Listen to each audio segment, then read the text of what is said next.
whether it's in Milwaukee or it's a small town clear on the other side of the state, the number one thing we hear from employers is that they need more people to fill positions. That having a qualified workforce is one of the biggest challenges towards growing anywhere in the state of Wisconsin. And that was statewide, granted in certain areas, in certain neighborhoods it's obviously much higher, but statewide for the last several months we have an unemployment rate of 4.2%. That's the lowest the state has been since March of 2001.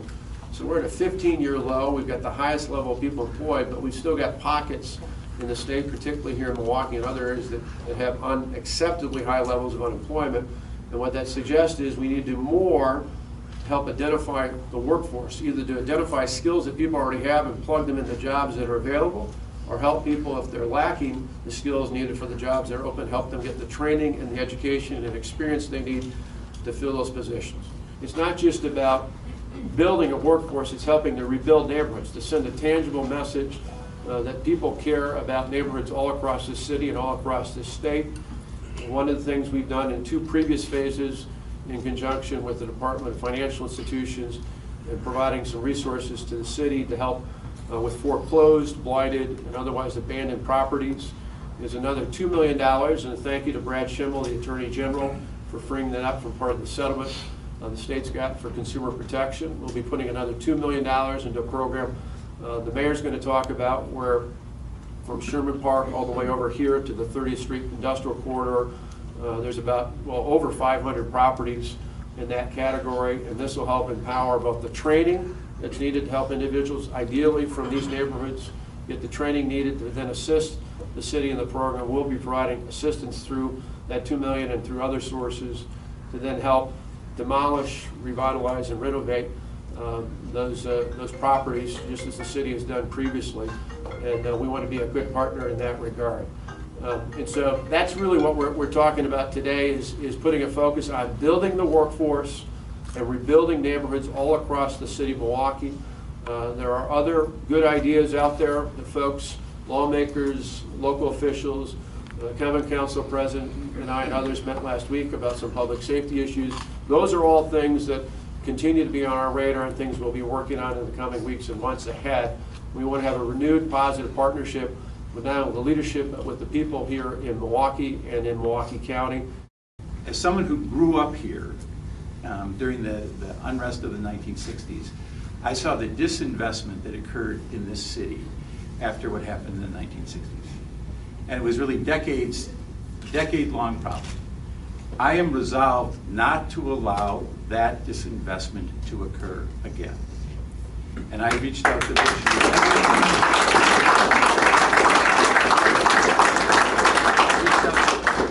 nearly every business owner who was affected by this and told them, we want you to reinvest. We cannot have the message be resources are leaving this area, because that's exactly the wrong answer. We need more resources in this area, not fewer resources. And the response we've got thus far has been very encouraging, and we're hopeful that most, if not all, of the businesses will relocate to send the message that, yep, we were knocked down, but we're getting up. And that's an important message that we have to send. But there's another message, and it's a message to the residents, and the governor referred to this.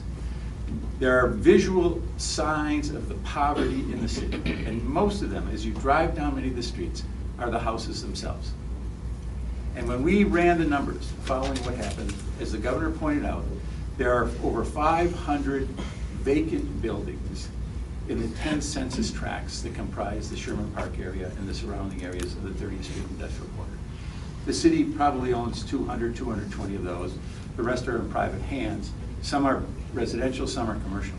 But even those in private hands, when push comes to shove, if they're vacant now, that means probably nobody's coming back. And they continue to atrophy and to deteriorate. And so what we're trying to do here, and this is again where this partnership will be helpful, I want to put people from this neighborhood to work fixing those homes or tearing them down. Because we know that there are thousands of people in this neighborhood who need work. And so what we're doing, working with Earl Buford and Employ Milwaukee, We know that we have to have a system that works, and we have to build the capacity to do this, and we have to do it fast, where people from this neighborhood can come to sites that Earl sets up working with the state, get them there. We have to create the capacity to get people to work right now. That's a short-term solution, and that's something that we need to do. So it's real and it's visible, and this is taking a significant step in allowing us to do that. Again, we're going to be relying on our friends at the federal government to help us do that more. We can scale it up the more resources we have. But we want to, and we need to, and we must make sure that there is a real and visible response to the poverty that we see in this community, and it has to be meaningful. Beyond that, there's the work that we're doing at areas like the Century City and the neighborhood surrounding that. We have to retain the businesses that are there, and we need the help of the private sector to locate more jobs there. But I'm here today to say thank you to the governor, to his cabinet. I want to thank Alderman Hamilton, the president of the Common Council, has been engaged from day one in working with us. We work well with the county executive. This is when we are being tested as well. Government is being tested as well, because the problems we have are real, and we must respond in a meaningful and real fashion for the people that we represent. The last 5 years, the single biggest increase we've made in all of our resources while we are the county has been within the city of Milwaukee, and that's because that's where the need is, and we're going to keep doing it. I look forward to working with everybody here today, but if there's one thing I'd say as a favor to me, hold us all accountable. Hold us all accountable for following up and making real actions. And finally, I'd like to acknowledge, I see a friend in the room, Vincent Lyles, who runs the Boys and Girls Club in Milwaukee. The Boys and Girls Club is represented, as you all know, in Sherman Park by the Mary Ryan Club. That club has been there for a long time, has about 200 members. That's 200 of 43,000 members in the greater Milwaukee area. And for every one of those members, what the Boys and Girls Club has been doing for years and years and years is providing hope and opportunity and leadership and learning for a lot of kids who wouldn't otherwise have it. They have been a great partner, and I look forward to working with them as well. But as I said, thank you, Governor. Thank you to the representatives from the state departments here, and I look forward to working with us. And thanks to you all for covering this really important issue, and I encourage you to keep covering it.